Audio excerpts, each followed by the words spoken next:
Hello, everyone. Welcome to City Lights Live, the official online version of the City Lights Bookstore events calendar.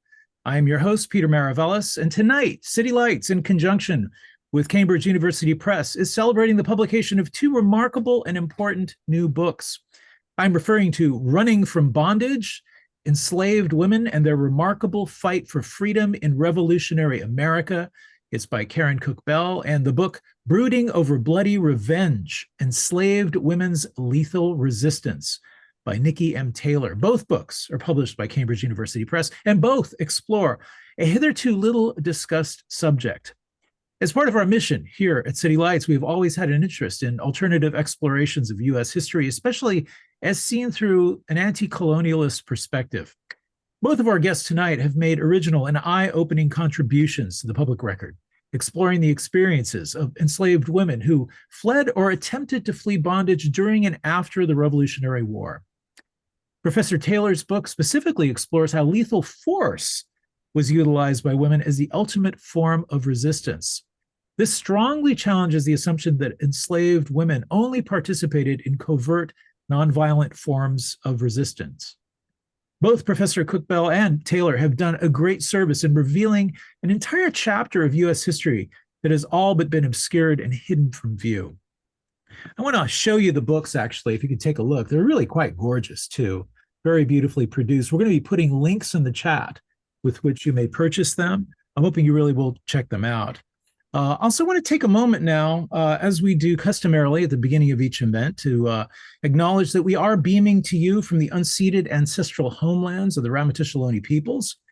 We'd like to offer our respect to those who have come before us as stewards of the land. So a few words about our guest tonight. Dr. Karen Cook Bell is Professor of History and the Wilson H. Elkins Endowed Professor at Bowie State University. Her areas of specialization include slavery, the Civil War and Reconstruction, and women's history.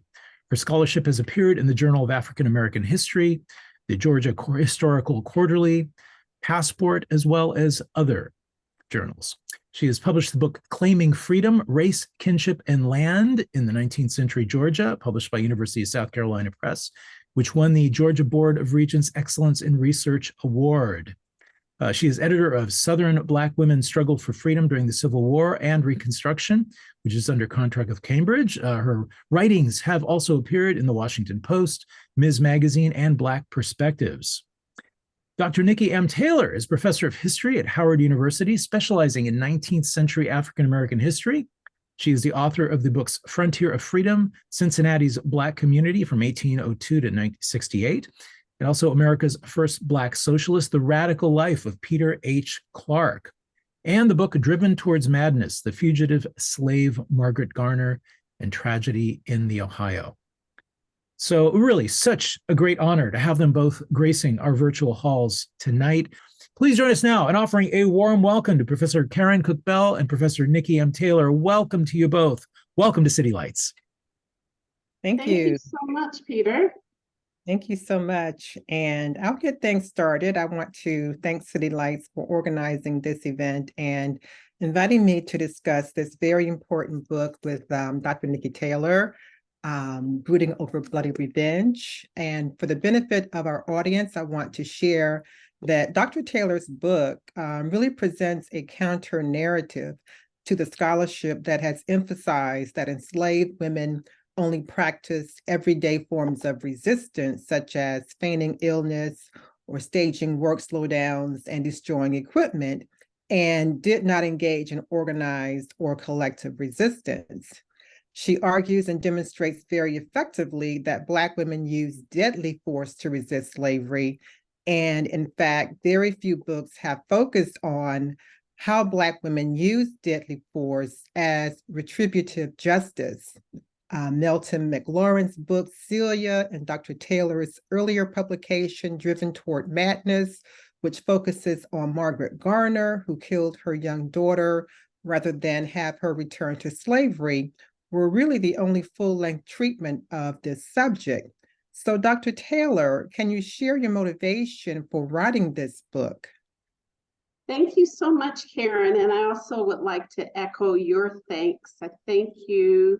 I would like to thank Peter and thanks to City Lights and the City Lights community for inviting me to present this book, and also to Cambridge University Press, who is we're sisters on the same publishing family. So it's really good to be here with you, Karen. So thank you for joining me.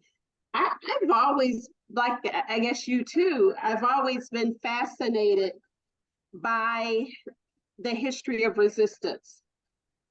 Okay, I always have been fascinated by that. And so I basically wondered why, as early as graduate school, why resistance was always discussed as everyday gender resistance, where men were absolutely credited with all the major strikes against slavery, and women were always presented as helpers. They were presented as people who were just happened to be in the room but didn't really do anything significant. And so I always wondered where women were during slave revolts. I wondered why women's resistance was always categorized as this softer kind of resistance, everyday resistance. I also was really touched, and I'm glad that Peter and you both mentioned Celia Enslaved. That's my favorite book of all time. And it's Melton McLaurin's book about this enslaved young woman who murdered her owner because she was tired of his sexual assault. And so with that, these things all came together. And so it was just natural that I would finally, do the book that I had always wanted to do.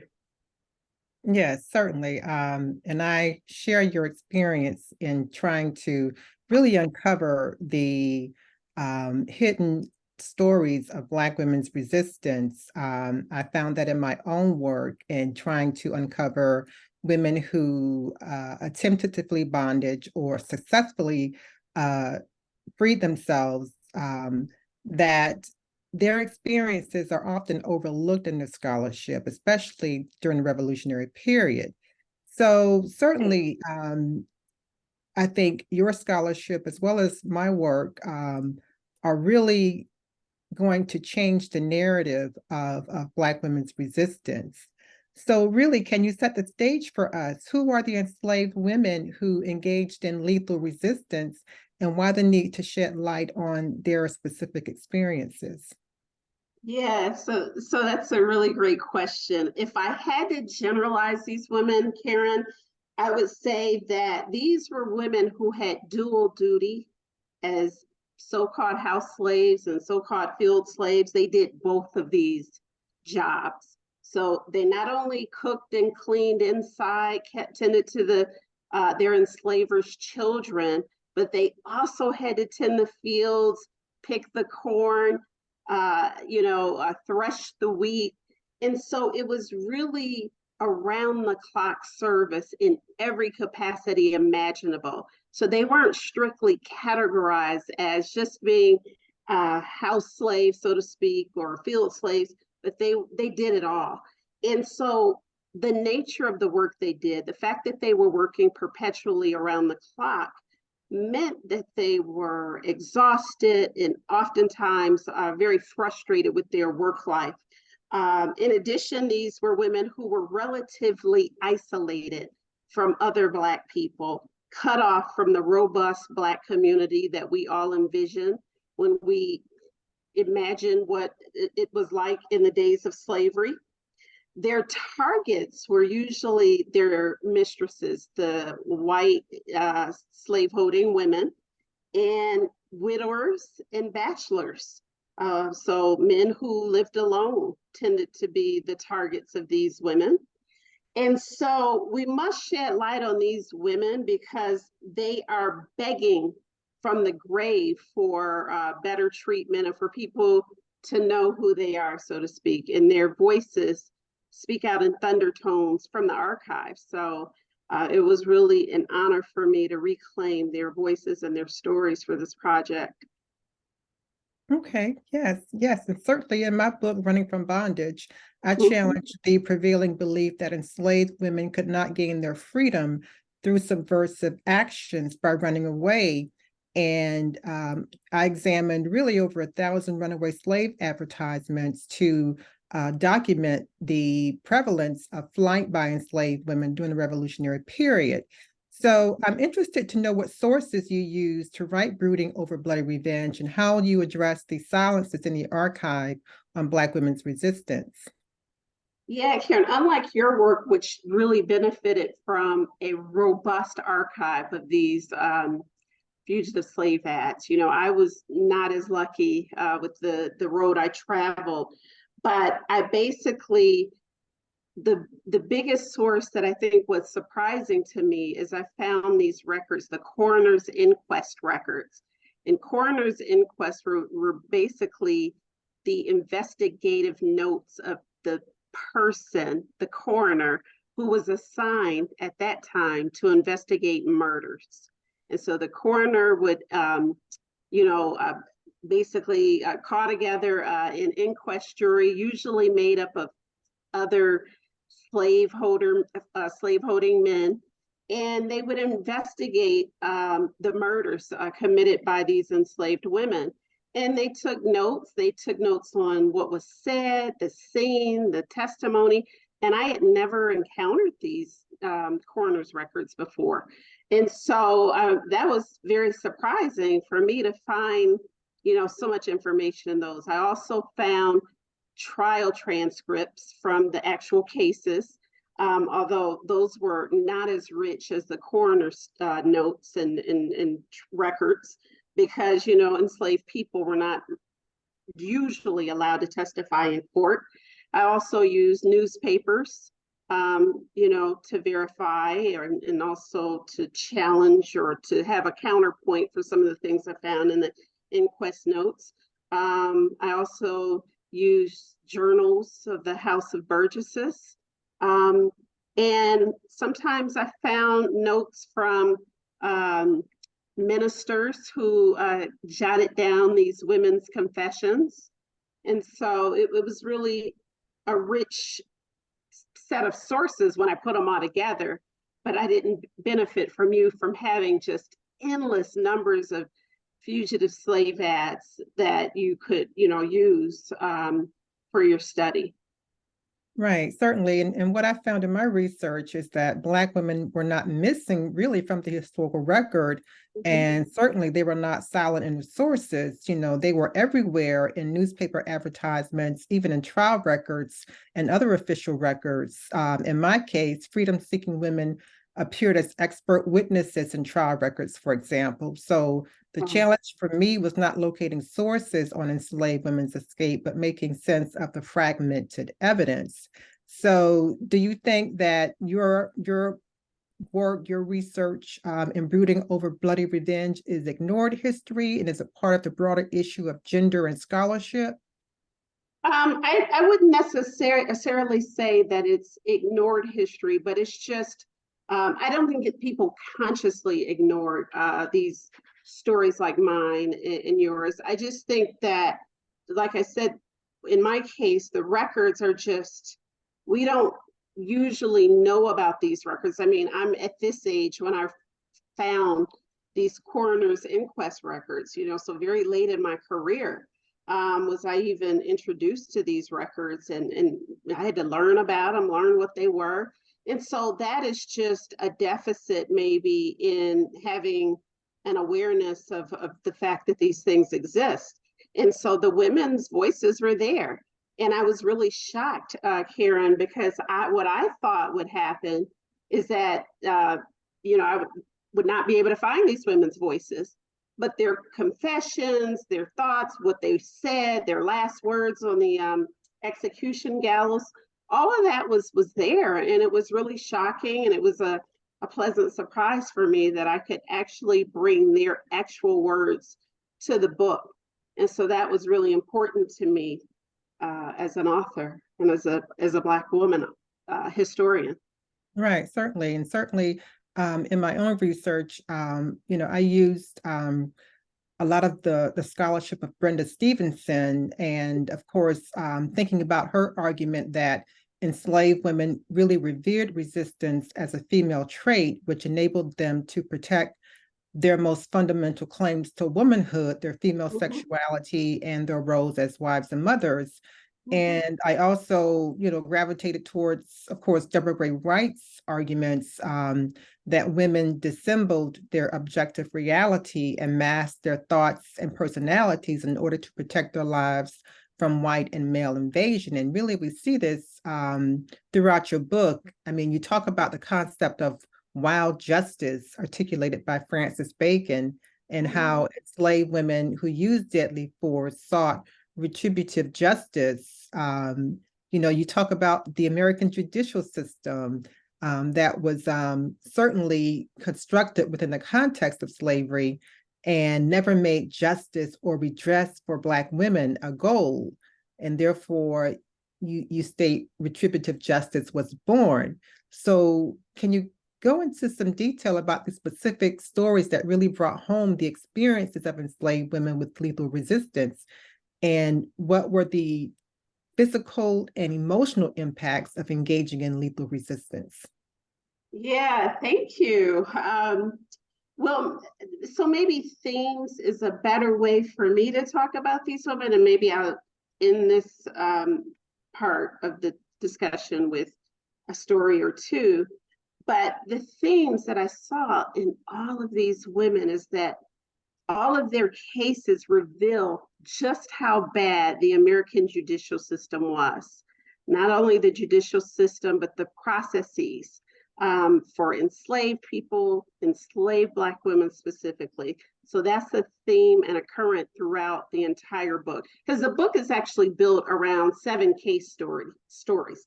So I limited, it's not exhaustive, it's not every case where this, or every instance where this type of resistance happened.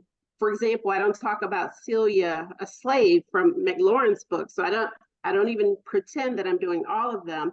But in all of these case studies, the theme that runs through it is this bad, unequal, unjust judicial system, and how Black women were just crushed under, intersecting power grid, so to speak. I was also surprised by how many Black women were burned at the stake in the age of slavery. And I know that's a completely random thing, but it was surprising to me. Burning at the stake was rarely done at all, but it happened to Black men and women more than any of us care to imagine. And women in general, white women, were rarely burned at the stake in American history. Even people's popular understandings of the Salem witches, they were not burned alive, but Black women were burned alive. Many of the case studies in my book included Black women who were burned alive. Several women in this book were executed that way, and unfortunately, it really, again, connects to the earlier point about the judicial system. I was also surprised by how many of these women committed their acts of lethal force in bedrooms. It's a completely random thought, but a lot of times it happened in bedrooms. And I know Vanessa Holden talked about kitchens as sites of resistance. And so in my work, it was just this extension of that, or expansion of that idea into the bedrooms. I was also surprised by their success rates. And that was another thing. I would have began this research, or I did begin this research thinking, oh, there's no way these women were successful. That was just one story, but over and over and over again, they were fully successful in what they intended to do. All of the women in my book succeeded in their designs. And so in that way, they were probably more effective as resistors, as using lethal force, than enslaved men who were planning the major slave revolts that we all think of. I also was surprised that they actually had and articulated and operated from a philosophy of justice. And that shaped their resolve in ways that really surprised me. I was surprised by their forethought, the degree of planning, the degree of organizing, the recruitment of other people. And they did this for weeks, months, years in advance. And so that was all very surprising. As far as the stories, several of the women are just very colorful that I talk about in the book. I think my favorite is a woman named Rose Butler.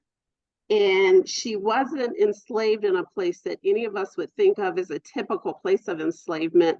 It was New York City. And she was something called a term slave, meaning that she had a finite time period that she was going to be, doing a hire or working for an enslaver. And then after a certain point, she would be set free. And she just was so colorful and just had a never care attitude about resistance. And she partied and she went on party boats on the Hudson River. And she bought people silk dresses with money she stole from her enslavers. And so and the imagination of Rose Butler it's actually a little funny. She just wove together this long, complicated story as who besides her had tried to burn down her enslaver's home. And so I think that was the most interesting of the stories. I think the story of Chloe, who was a teenager who was a term slave in Pennsylvania, who killed her owner's kids a week apart. I mean, that was just a gripping story, because she talked about not only the incessant work, but the fact that the family wasn't a family of means, as many of these women in my book were not. They did not belong to white people who had means.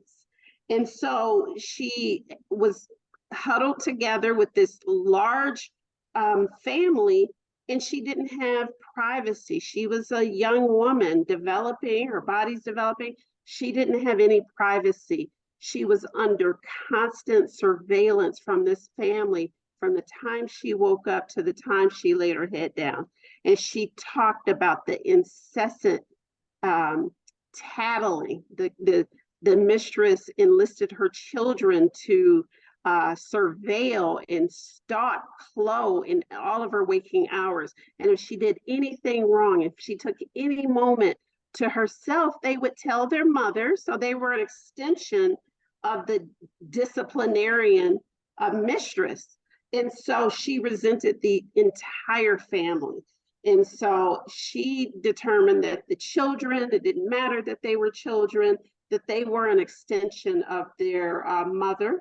And so she decided to, end their lives. And so those stories, I think, for different reasons, really are captivating.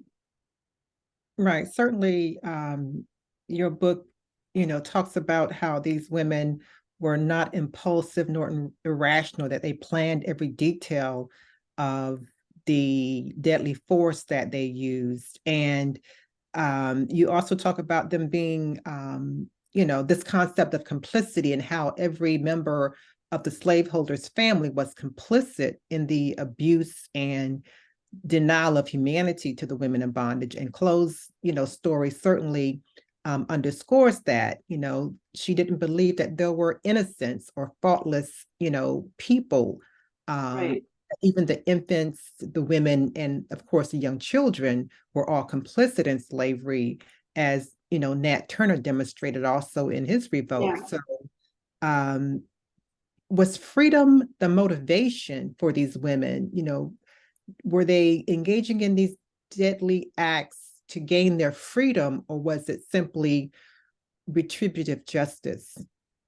Well, that's interesting, an interesting question, because many people, your first instinct is to say, of course, all enslaved people acted out with lethal force, or even, other forms of resistance to gain their freedom. But these women never articulated freedom, personal freedom, or even collective freedom for all Black people. as a goal. And that was another thing that was really shocking to me initially. So what they articulated is as their goal is freedom from the abuser in power. So that they wanted freedom from their abusive owners. And so that is very different than what people like Prosser Gabriel is articulating, or Demarc Vesey, or even Nat Turner. And so in that way, I really push historians to really rethink, how we would assume that all of, people who use lethal force or do resistance are actually seeking out the ultimate goal of freedom. And so they just articulated freedom from their enslavers in that particular time period, freedom from the injustice that was being heaped on their heads perpetually by these people. Right, and I certainly value what you articulate in your book about women finding a spiritual freedom as they stepped onto the gallows. Certainly, they knew the actions that they took would lead to certain death if they were uncovered. And I was really struck by Phyllis and Phoebe, who really tormented their enslaver over a period of years through quarantine. So I think, your research really demonstrates that enslaved women were not just passive victims to the brutality of slavery, that they fought back.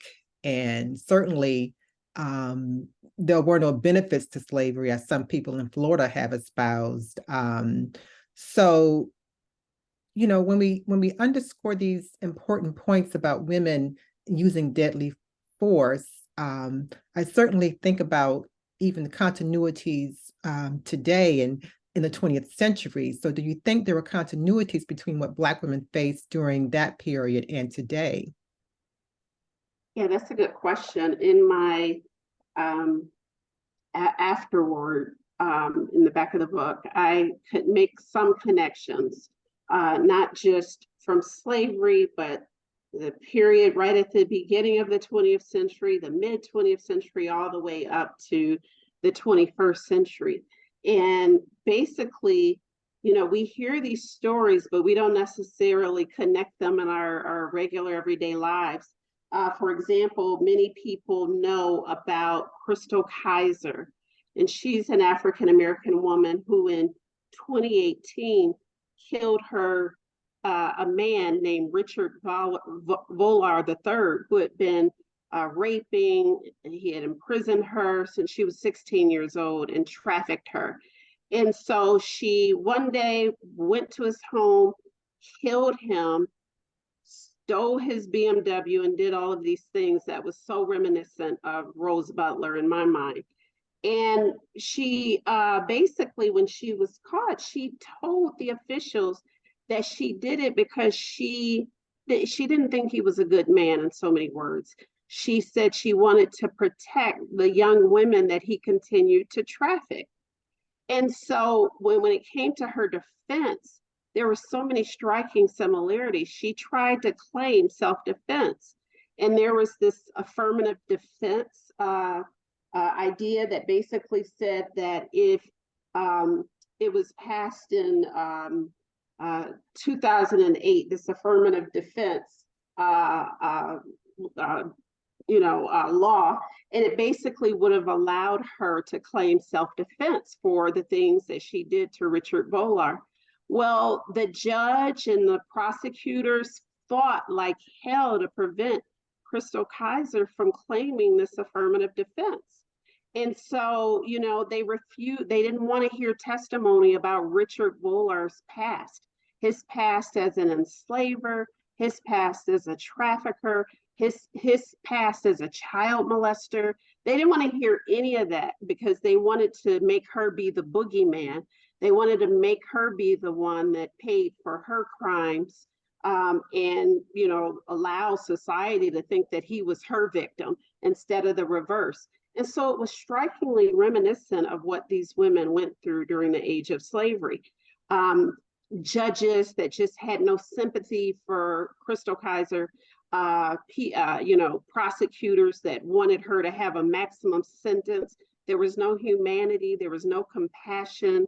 And so it ended up, she had to go all the way up to several appeals courts in her state. And she eventually won, but it was just frightening to me to see how similar that was to cases in the colonial era.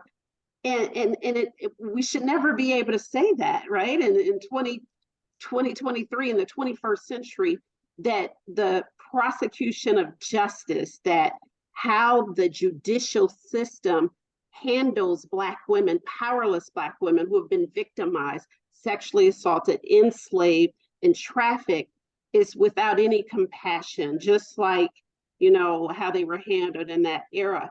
And so, of course, it's not always for historians to make those, the case about modern stories, but of course, it's a timeless thing as it relates to Black women and our interaction with the judicial system. I don't call it a justice system, but a judicial system in this country.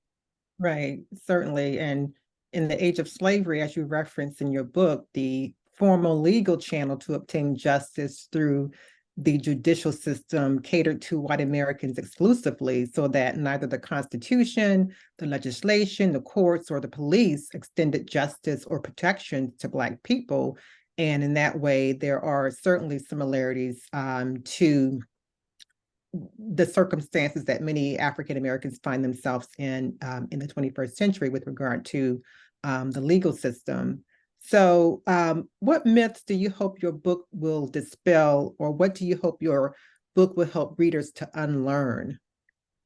Well, that's a really great question. And I grapple with this, Karen, because at one point, my daughter, who's an adult, stopped me and said, aren't you afraid that if you write a book about Black women doing all this violence, that people might say, oh, see, we told you Black women were violent and angry? So she challenged me about replicating the angry Black woman mythology. And so the frame that I use in the book, it's a Black feminist theoretical frame. Although I'm a historian, I certainly borrow theoretical frameworks where they're needed. So this framework was the only way that I could rescue these women from this nasty, ages-old stereotype that has stalked us and our history since the beginning of modern history. And so, one of the ways I do that is through this Black feminist theoretical approach, in which I not only show that they're not just impulsive, as you pointed out earlier, but they were very thoughtful in what they were doing. This is not a momentary burst of anger that led to their enslavers' murders, but it was they thought about it and they planned it, and they were very conscious and deliberate about it.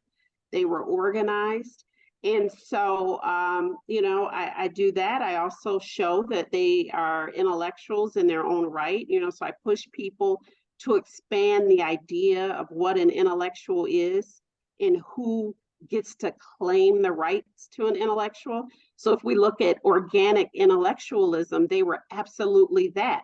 They had clear ideas of justice that were radically opposed to what mainstream white society how they defined it.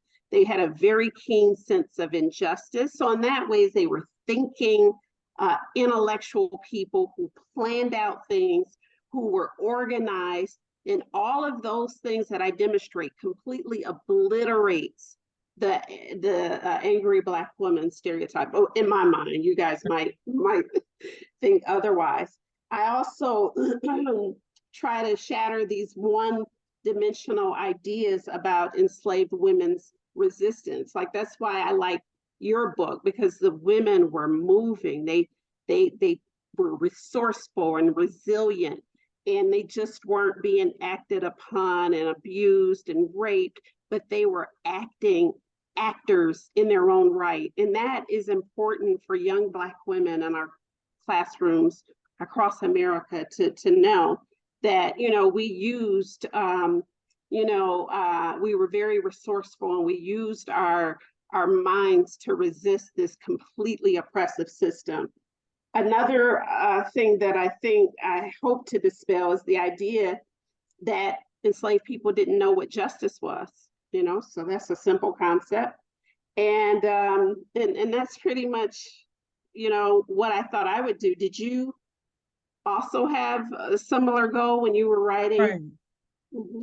I did. And certainly when you were referencing the term organic intellectual, I was thinking about George Lipset's term of culture of opposition to describe the ways Black people drew from a tradition of resistance that was deeply rooted in the African American experience. And certainly in my book, Running from Bondage, I also view these women as really organic intellectuals in the sense that they too were engaged in a organized and collective resistance movement and expressed their thoughts, their ideas through collective action via running away. So yeah, certainly the women in your book and the countless other unnamed women pursued their freedom dreams by taking lethal action to create a world radically different from the status quo, even though they paid the ultimate price with their lives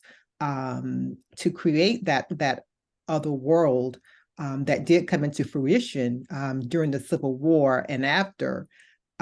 So when we think about, these stories of resistance, I'm thinking about how these stories remain salient for a new generation of activists who are committed to dismantling systems of oppression in the United States and across the globe. So how do you think your stories of Black women's lethal resistance remain prescient for this new generation of activists?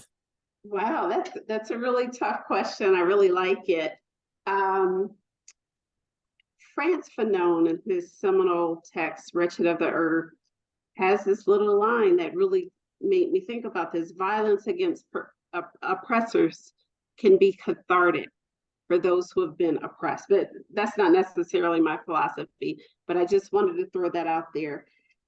The thing that I think, the things that really make this story salient, or these stories salient, is that you don't necessarily need literal lethal force today to resist. So I'm definitely not advocating that any of you go and embark upon lethal resistance, because you will end up in jail.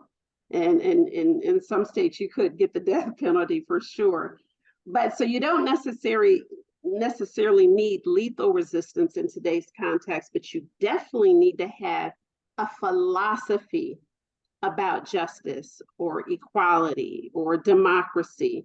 That philosophy then will guide you in your activism.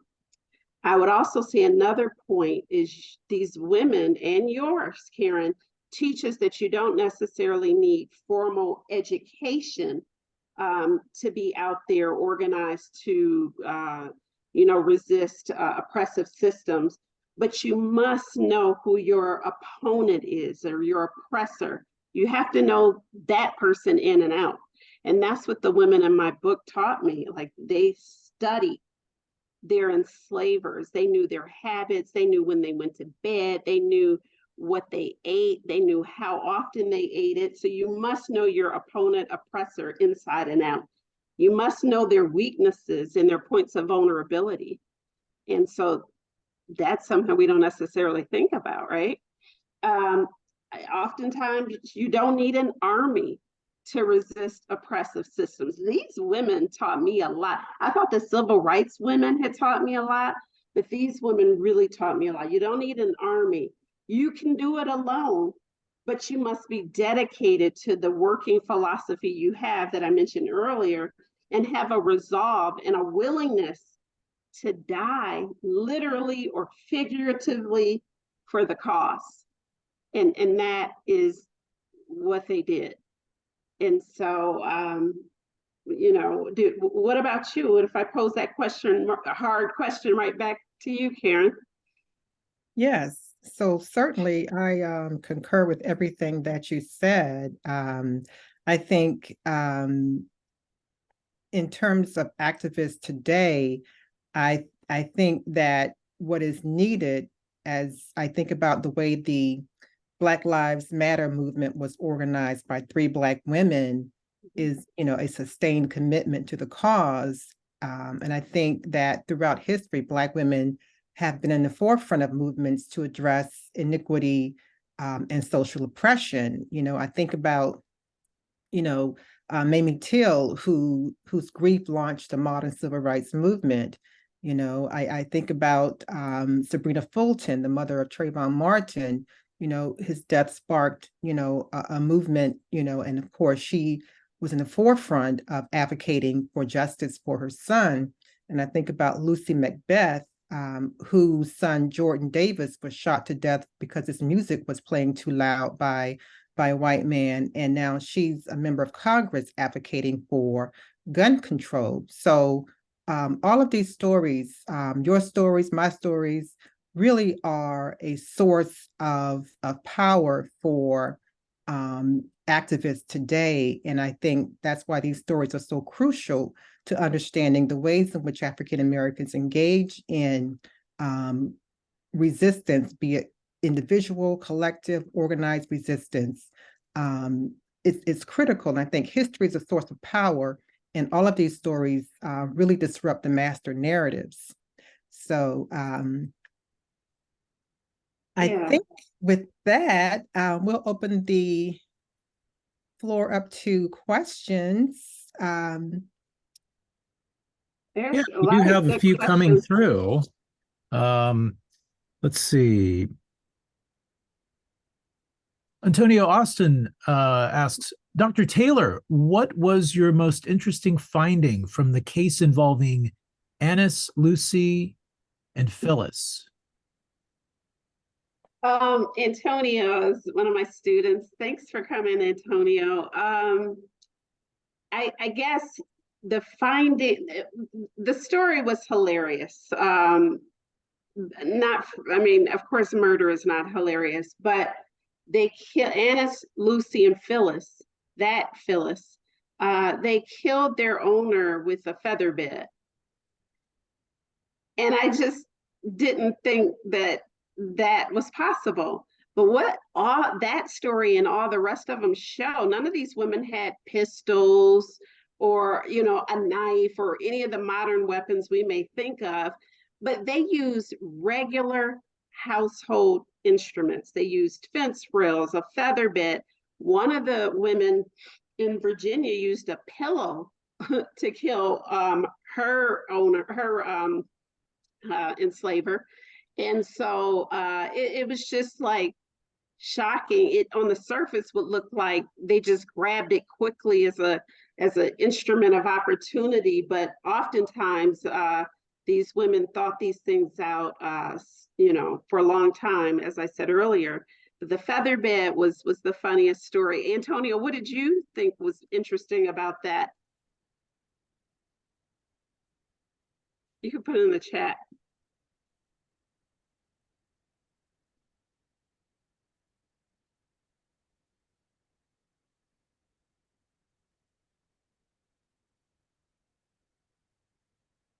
The fact that they were jumping, right. Exactly. The fact that they were jumping on the feather bed to make sure they killed him. And feather beds sound really nice and, elegant, but they were pretty heavy. Those beds were heavy. And so all of Annis, I call them Annis and company, jumped onto this feather bed once they got their owner underneath the feather bed, and the sheer weight crushed him and smothered him to death. And that was just a strange way to be taken out. So yeah, and Anna said when they asked her, did she regret what she did? And she said, no, I vow to, go on to the afterlife and kill him again in the afterlife. That's how much she despised Henry Ormond, her enslaver. So thank you, Antonio. So Vincent asks, Dr. Taylor, which study case did you find most compelling as a scholar? Maybe, I guess, compelling, maybe the close story that I mentioned earlier, because she was just a mere young girl. She was a little girl in my mind, but she was a teenager. And so to think that a teenager could be animated and so frustrated with their, unfreedom that they would kill two different children a week apart.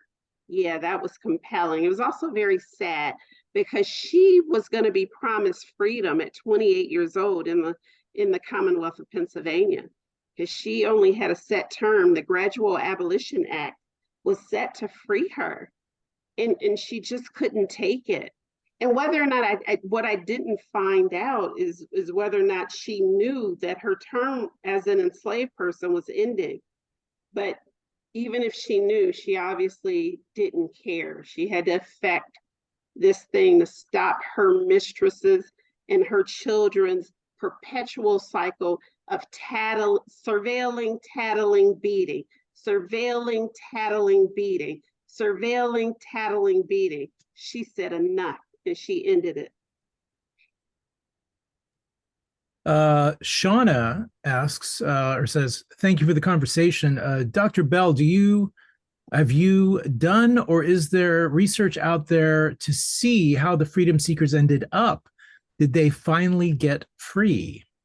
Right. Thank you, Shauna, for the question. Certainly, one of the limitations of the runaway slave advertisements is that we don't know the ultimate fate of the majority of the individuals who are named in the advertisements. But we do know that when the Revolutionary War ends, about 3,000 African Americans who fled during the war really left the United States with the British and went to various locales such as Nova Scotia. Some were re-enslaved in the Caribbean, and some ended up as well in the new colony of Sierra Leone.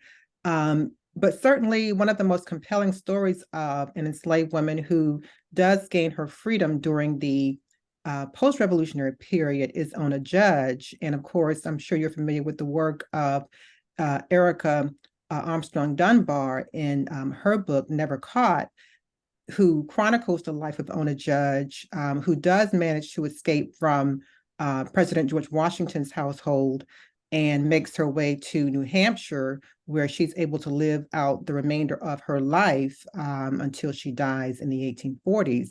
So certainly we would like to believe that these women who were freedom seekers during the Revolutionary War had a positive outcome, but based on the evidence, the lack of evidence on their ultimate fate, we don't know that was their reality. So we have a question from Anna to both of you. Oops, I just lost it. Do you have any examples of the records/archives on these histories of resistance, lethal and escapes, that remain to be explored in the United States? Also, how motherhood is an obstacle or not for these women to escape or to commit lethal resistance? Karen, I'll let you go first. Okay, so with regard to motherhood, certainly in my book, I argue that motherhood often served as a catalyst for attempted escape because women, of course, during slavery were abused psychologically, sexually, so that the abuse that they endured on a day-to-day basis, slavery was a form of warfare, as Vincent Brown has argued, and that they were in this state of warfare, so that escape was a natural, process for them in dealing with the brutality of slavery. So women who fled often fled with their children. In really numerous examples of advertisements that I've encountered, women are running away with their child or children. And motherhood often, again, served as the impetus for attempted escape during the revolutionary and post-revolutionary period. Okay, and thank you, Dr. Rougeau. I really appreciate that question. Of course, there are countless stories like this that are untapped. I run through many of them within the chapters to set the context for the case studies, but I definitely had so much information that it wouldn't have been, realistic for me to try to do all of them. But I think that that's something that all of these other stories need to be explored. I also think that, somebody can create a database of this. I mean, we have slave execution databases, and Maryland has a really good one, a more recent one than the SB file. And so that's where I kind of got a lot of the women from that, but that's only a small number of the women who committed lethal force or used lethal force, I should say. That's only a small number because not all the women were executed. So an execution database wouldn't give you a full number of the women who did it, because some of the women were punished by their owners, and some of them actually were transported out of their respective communities or states, as many Southern laws demanded that if they were caught doing anything like that, they would be sentenced to transportation, which is another type of death. You're going to a new community, you have to leave your children and all of that. So those stories are endless. I think somebody needs to go through each state and look for these coroner's inquest records in each state, and pull all of those stories out of there. In terms of motherhood as an obstacle or not for these women, my book doesn't really necessarily deal with motherhood. The last book, Driven Toward Madness, dealt with women who use lethal force as mothers. It was one woman in particular, Margaret Garner. But these women, obviously, some of them had children. The story of Nellie, who's a woman enslaved in Virginia, she was a 60-year-old matriarch of her family. She, her daughter, her grandchildren collectively decided to kill their owner George Green.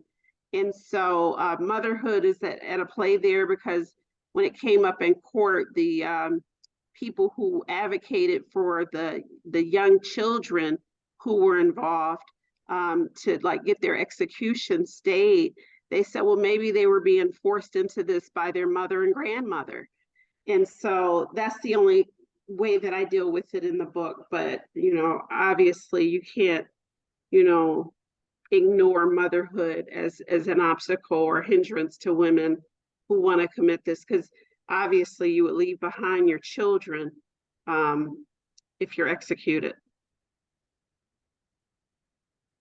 I think we have time for maybe one more question, one or two more. Let's see.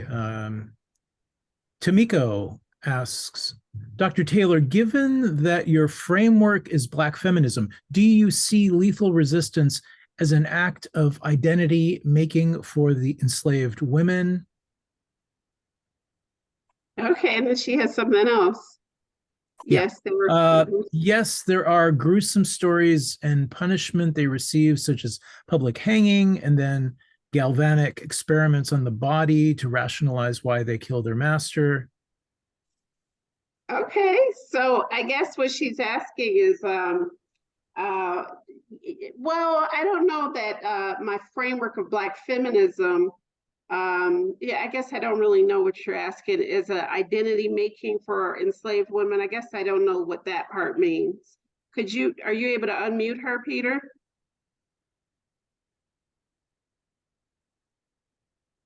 Tamiko. Okay. Yes. And what I mean by identity making is because these women are in this situation, right, where they have multiple levels of oppression that confront them.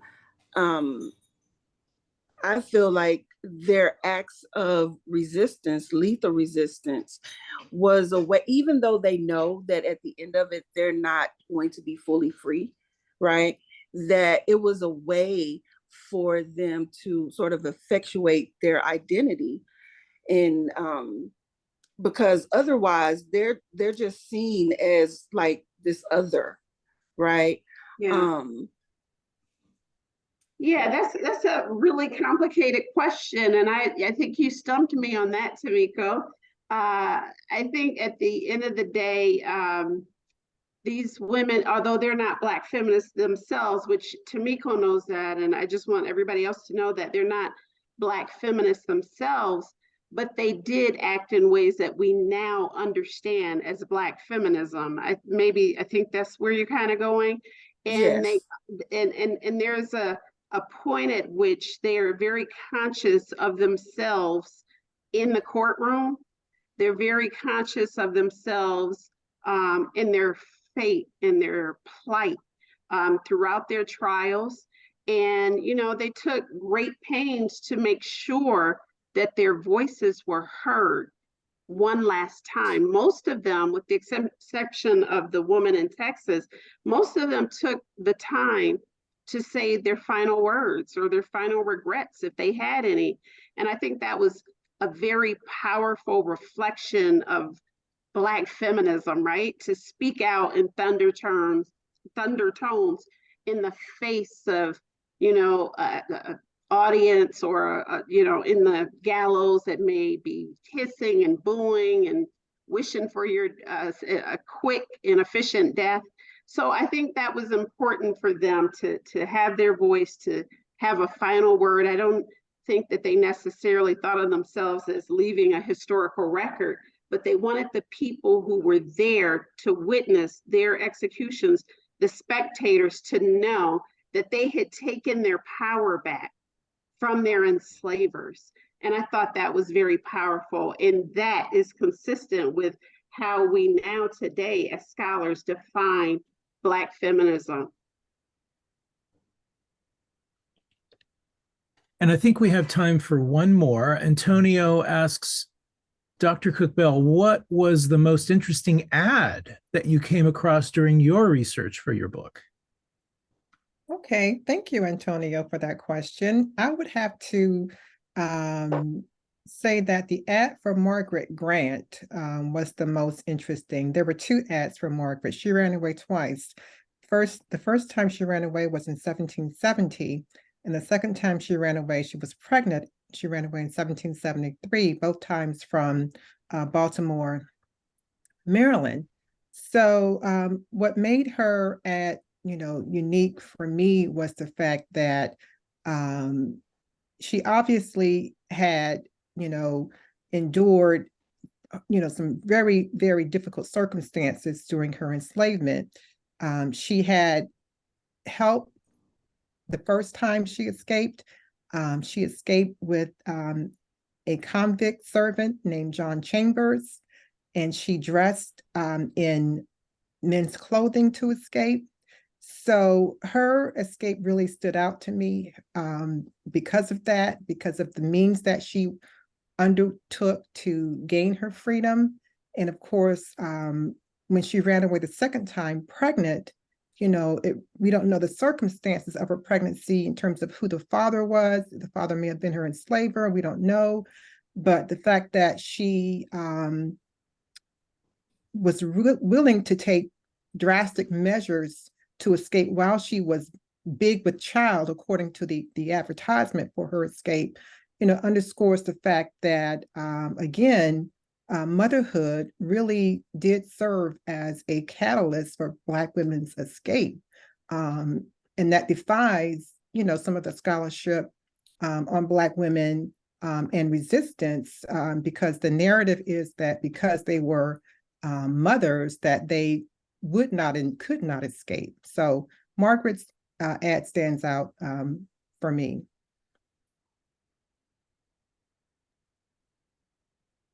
Professor Taylor, how about you? Well, I like that story that you shared, Karen, and I think you're absolutely right. Not this book, but my other book, I found that motherhood was a catalyst to escape for Margaret Garner, right, to protect her children. And it does go against the grain of people like maybe the late, great John Hope Franklin, who would suggest that women tended to play it safe. And so again, all of this is part of a bigger, pattern whereby Black women are just presented as more helpless once they have children, because their main goal is just to stay with their children and protect them. But a type of protection is to escape. And so that's an important thing that I think should be emphasized. We find ourselves at the top of the hour. Are there any final thoughts that you both have, or anything that has come across your mind over the course of the conversation? I just want to say thank you for this really wonderful conversation with Dr. Taylor. Her book is really inspiring and certainly will change the scholarship on Black women and their resistance. So I applaud Dr. Taylor for all of her scholarship and her work, especially with this book. And thank you, Peter and City Lights, for this conversation. Thank you. I echo your comments, and I, send them right back to you. Your book was an inspiration to me, and I really do appreciate Dr. Cook-Bell is one of the people who wrote the blurb on the back of my book. So I'm forever grateful for you for helping to push this in that way, and also taking time today to have this conversation. Your questions were fabulous and phenomenal and challenging. And for the audience, I thank you, my students from Howard, my colleagues from Howard. Thank you for your support as usual. You always show up. Thank you. Well, City Lights would like to thank the both of you for a very engrossing, very compelling discussion. You've both done a great service by bringing to light this just amazing, remarkable stories and historical accounts. So thank you both for gracing our virtual halls. Also, a big shout out to our friends at Cambridge University Press, to Josh Hamill and to Michael Barron, who really helped make this evening possible. Much gratitude to them. And also, we'd like to thank all of you in the audience for joining us tonight. You truly help complete the circle. I want to remind everyone we have posted links with which you may purchase copies of both books. Better yet, if you're in the hood, come on down, browse our stacks. We're located in San Francisco's historic North Beach district. We are now open 7 days a week from 10 in the morning until 10 in the evening. Tonight's event has been made possible by support from the City Lights Foundation, continuing the legacy of our founder, the late Lawrence Ferlinghetti, through public events like this one, a publishing program, and our educational outreach, all dedicated to sustaining a vibrant community of readers, writers, and independent thinkers. So take care, everyone.